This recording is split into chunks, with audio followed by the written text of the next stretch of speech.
A better government for the country, indeed. I mean, John Howard in '96 could have ruled without the National Party. He said absolutely not. I mean, it goes to longevity. Oh, yeah, and he couldn't have in 98 or 2001 or 2004, I'm pretty sure, even though he won 2004 pretty emphatically against Mark Latham. But so, yeah, he knew like that was just a one-off. And he worked really well with John Anderson. And it's a give and take thing. You know, if you're going to be...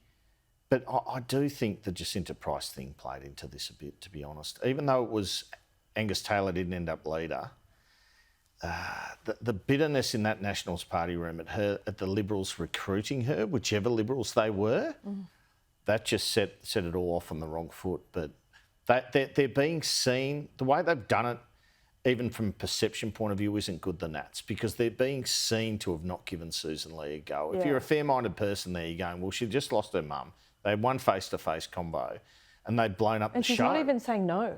Sorry? She didn't even say no to those four principles. Absolutely. And the good news for her is she's not the one who has blown the show up. So she can't be blamed. And she represents a regional constituency. Do any of us really believe that Susan Lee would have stuck to her deadline? They say she gave us a deadline, like she obviously wanted to announce the Shadow Ministry tomorrow. They could have just held fire.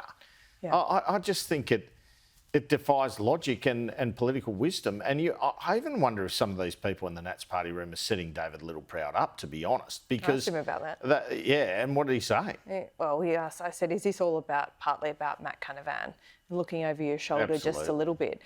And he said, no, of course not.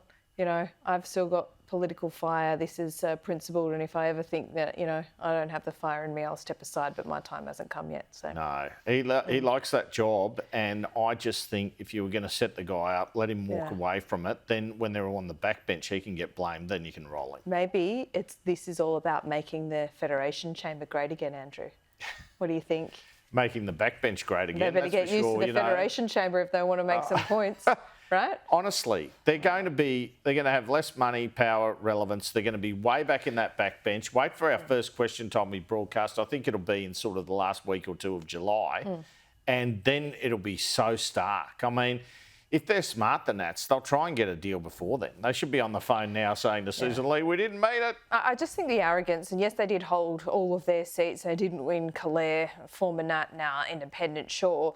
But the arrogance of saying, no, all our policies were perfect. I mean, there are pockets where there's evidence that they're not, that their base doesn't support some of their policies. So it's never as black and white as presented. Well, they went to the election with the Liberals with no tax cuts, and Labor had tax cuts. They could have said, David Littleproud could have said to Peter Dutton, hang on a minute, you're crazy, we're not doing this. Maybe not so much on work from home, which he said yesterday was a big one because that decision was already made, but without him. But on tax cuts, which was critical, they just went along with the Libs. And there's evidence they suffered for that. Yeah, I think so too. Andrew, great to see you. See you soon.